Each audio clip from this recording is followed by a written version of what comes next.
لیکن آگے خدا یسوع مسیح کا جواب جو ہے وہ کس طرح سے آتا ہے، وہ بالکل ڈیفرنٹ طریقے سے آتا ہے، اس پر ذرا غور کریں گے۔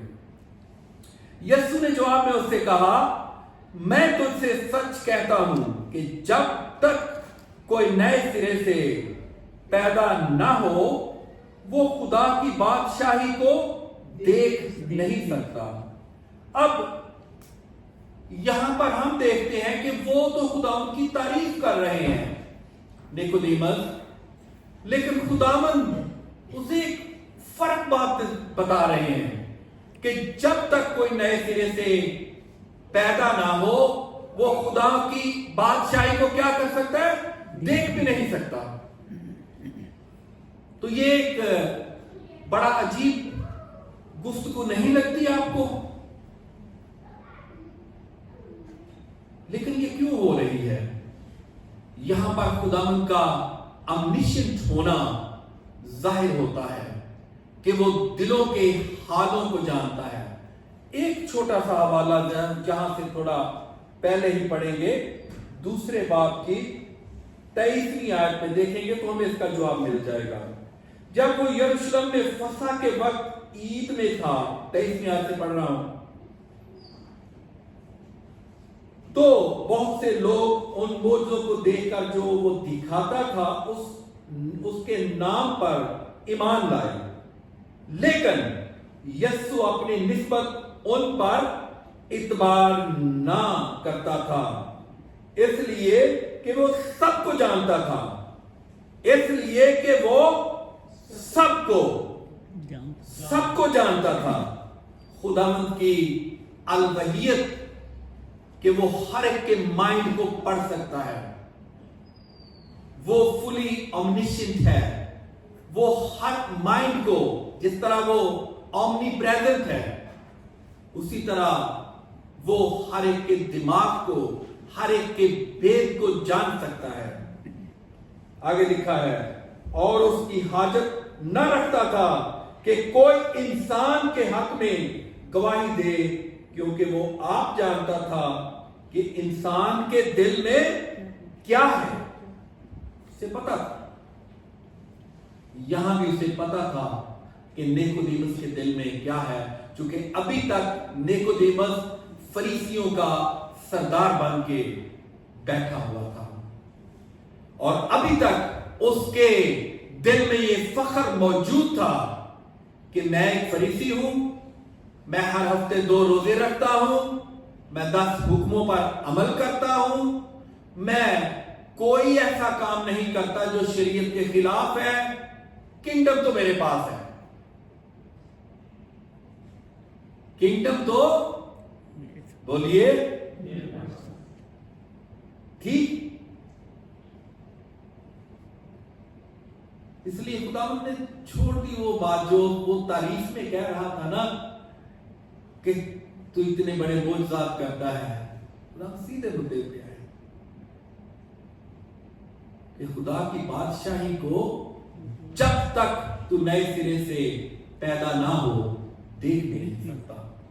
تھوڑے سے حوالے دیکھ لیتے ہیں کہ یہ نئی پیدائش جو ہے یہ کیا ہے۔ ہم اگر دوسرا کرنتھیوں اس کا 5واں باب اس کی 17ویں آیت دیکھیں، بھائی لگا سکتے ہیں؟ دوسرا کرنتھیوں اس کا 5واں باب اور اس کی 17ویں آیت اگر ہم دیکھیں، ضرور پڑھنا چاہوں گا کیونکہ آپ کے لیے بہت فائدے مند ہوگی یہ۔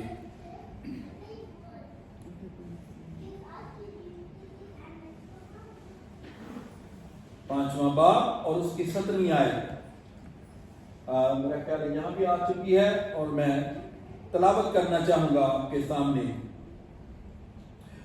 بلکہ 16ویں آیت سے پڑھتا ہوں۔ بس اب سے ہم کسی کو جسم کی حیثیت سے نہ پہچانیں گے، ہاں اگرچہ مسیح کو بھی جسم کی حیثیت سے جانا تھا مگر اب سے نہیں جانیں گے، اس لیے کہ اگر کوئی مسیح میں ہے تو وہ نیا مخلوق کس میں ہے؟ तो वो नया मखलूक हो जाता है। ये मतलब था खुदावन का। आगे इसको मुकम्मल करते हैं।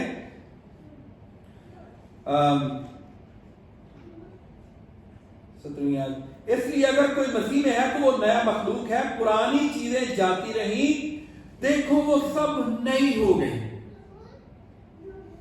ये मतलब है खुदा यीशु मसीह का कि अगर तू नए सिरे से पैदा नहीं होगा तो बादशाही को देख भी नहीं सकता। फिर आगे हम दूसरी जगह पर देखते हैं, पहला पत्रस उसका पहला बाब और उसकी 3री आयत में भी हमें ये मिलता है। ये हवाला पढ़ूंगा नहीं क्योंकि फिर बहुत लंबा हो जाएगा। तो वहां भी हमें खुदावन बताते हैं कि जब हम खुदावन में आते हैं तो हमें नई पैदाइश मिल जाती है, हम नए सिरे से पैदा हो जाते हैं।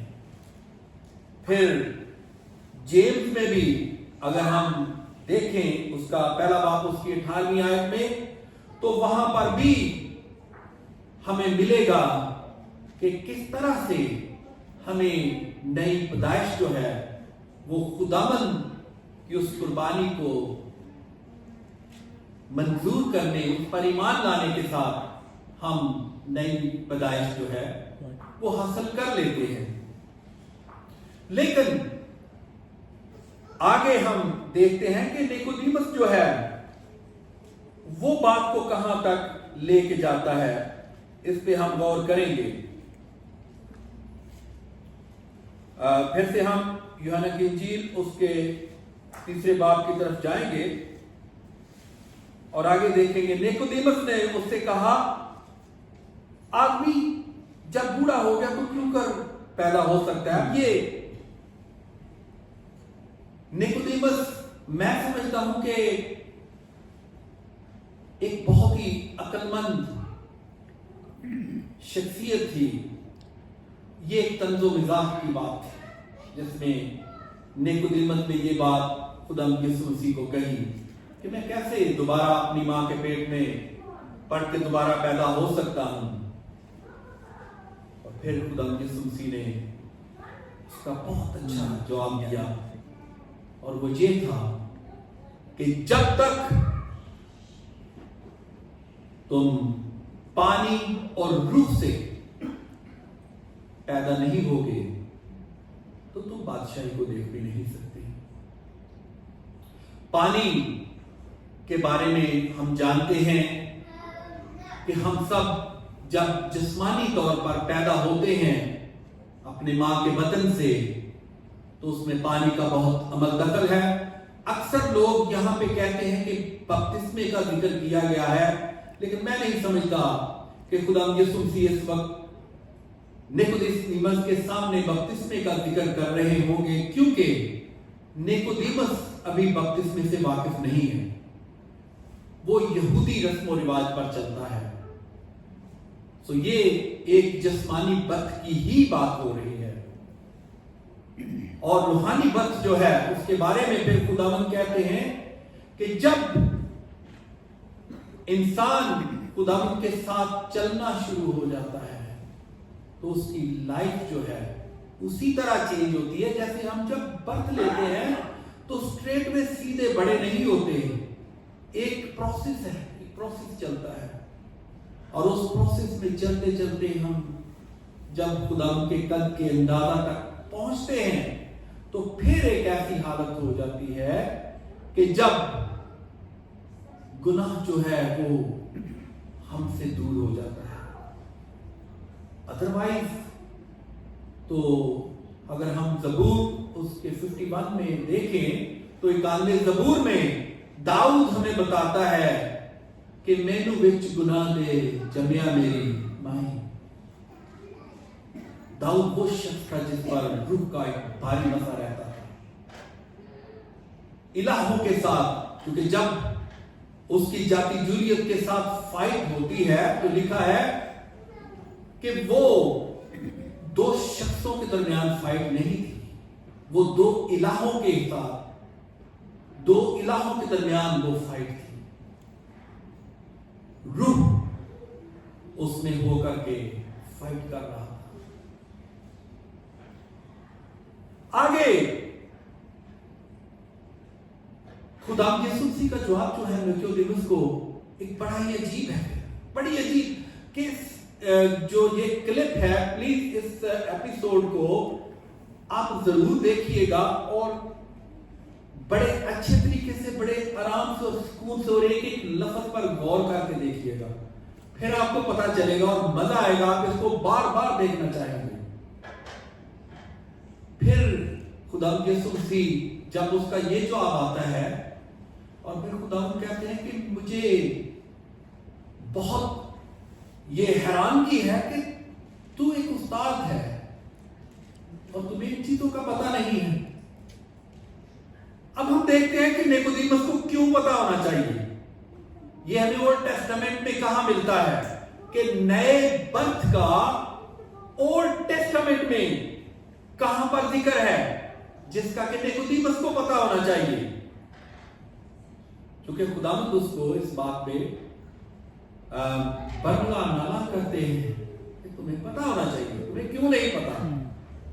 और अगर हम ये चीज हिस्कीएल उसकी 11 बाब और उसकी 18 आयत में देखें तो वहां पर हमें पता चलता है, वहां पर हमें पता चलता है। ये हवाला जो है जरूर मैं आपके सामने पढ़ना चाहूंगा, हिस्कीएल की किताब उसका 11 बाब। इससे मैं समझता हूं कि आप जरूर बरकत पाएंगे और उसकी 18वीं आयत में हम चलेंगे, बल्कि 17वीं से देखेंगे। इसलिए तू कह, खुदा यूं फरमाता है कि मैं तुमको उम्मतों में से जमा कर लूंगा और उन मुल्कों में से जिन में तुम परागंदा हुए तुमको फराहम करूंगा और इस्राएल का मुल्क तुझको दूंगा, जो कि प्रोफेसी हमारे सामने पूरी हुई है। और खुदावंद उसको कायम रखे हुए है और हमेशा कायम रखेगा। और वो वहां आएंगे और उसकी तमाम नफरती और मकरूह चीजें उससे दूर कर देंगे और मैं उनको नया दिल दूंगा और नई रूह तुम्हारे बातन में डालूंगा और संगीन दिल उनके जिस्म से खारिज कर दूंगा और उनको गोश्तीन दिल अनायत करूंगा। यहां पर हम देखते हैं कि खुदावंद बिल्कुल नया दिल, अब जानते हैं कि दिल बंद हो जाता है तो क्या होता है, नई जिंदगी। फिर आगे काफी सारे हवाले हैं जो मैं दे सकता हूं, लेकिन टाइम जो है मुझे उसकी इजाजत नहीं दे रहा कि मैं वो आपके साथ शेयर करूं। लेकिन आपके लिए ये मैं अर्ज कर देता हूं कि अगर हम यिर्मयाह 36 में भी देखें तो वहां पर भी हमें नजर आता है कि खुदा किस तरह से नई लाइफ जो है अपने लोगों को अता करता है।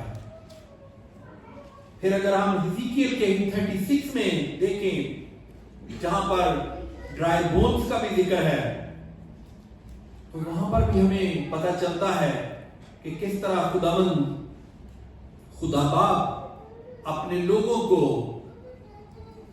पानी के छिड़काव के साथ नया दिल, गोश्तीन दिल अता करता है ताकि उनकी लाइफ जो है वो बिल्कुल चेंज हो जाए। यिर्मयाह 31 में भी अगर हम देखें तो वहां पर भी हमें पता चलता है कि खुदावंद किस तरह से अपने लोगों को नए सिरे से नई जिंदगी, रूहानी जिंदगी अता करता है।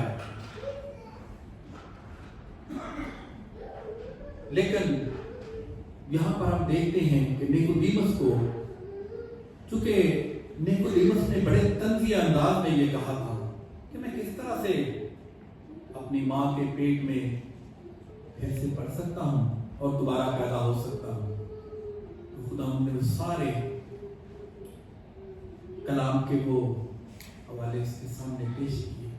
तुम्हें नहीं पता, तुम्हें ही तो पता होना चाहिए, तुम उस्तादों के उस्ताद हो। फिर आगे हम देखते हैं कि जैसे हमने आखिर में देखा कि निकोदेमुस जो है वो बदल चुका था। निकोदेमुस को पूरी तरह ये यकीन हो गया था कि खुदा खुद जिस्म लेकर के मेरे सामने खड़ा है।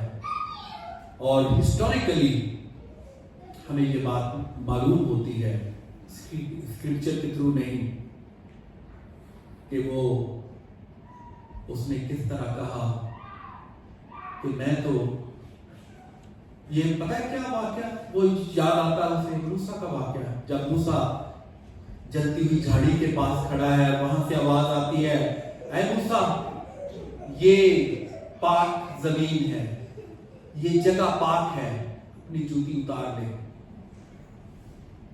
तो वहां पर वैसे ही निकोदेमुस खड़ा हो जाता है, मैं तो मुकद्दस जमीन पर खड़ा हूं, मेरे सामने तो साक्षात मेरा खुदा खड़ा है। और तारीख से हमें यह पता चलता है कि निकोदेमुस जो है वो काफी देर तक वो रहा अपने ओहदे पर, लेकिन वो बदल चुका था। एक और वाक्य आपके साथ शेयर करना चाहूंगा। अगर हम यूहन्ना की अंजील उसके 7वें बाब और 51 आयत को देखें, पादरी साहब जरा ये हवाला पढ़िएगा मेरे लिए। यूहन्ना की अंजील उसका 7वां बाब और उसकी 51 आयत में, क्या हमारी शरीयत किसी शख्स को मुजरिम ठहराती है जब तक पहले उसकी सुनकर जान ना ले कि वो क्या करता है। ये निकोदेमुस एक और जगह पर जबकि वो सब फरीसी जो हैं खुदा यीशु मसीह को मुजरिम ठहरा रहे थे कि ये तो ब्लास्फेमी करता है, ये तो अपने आप को खुदा के दर्जे पर लाके खड़ा करता है, और वो खुदा यीशु मसीह को मार डालने के दर पर थे। तो वहां पर निकोदेमुस वो कहता है कि क्या तुम किसी को ट्रायल किए बगैर ही, क्योंकि शरीयत के मुताबिक तो तुम्हें ट्रायल करनी चाहिए ना। तो ये भी बात फरीसियों को, दूसरे फरीसियों को अच्छी नहीं लगी थी। उन्हें पता चल गया था कि ये कुछ बात है निकोदेमुस में। फिर हमें तारीख से ही पता चलता है कि निकोदेमुस कंप्लीटली चेंज हो चुके थे और फिर वो अपने ओहदा से भी दस्तरबरदार हो चुके थे। एक हवाला आपके साथ और शेयर करूंगा और उसके बाद हम फिनिश करेंगे। वो हम देखेंगे यूहन्ना की अंजील उसका 19वां बाब और उसकी 38वीं आयत। यूहन्ना की अंजील उसका 19वां बाब और उसकी 38वीं आयत। भाई साहब जरा ये भी तिलावत कर दीजिए।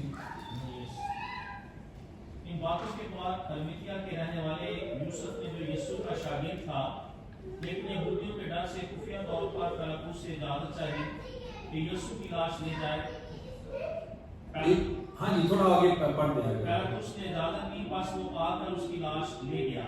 हाँ जी। और निकोदेमुस भी आया, जो पहले यीशु के पास रात को गया था, और 50 सेर के करीब मोल मिला हुआ लाया।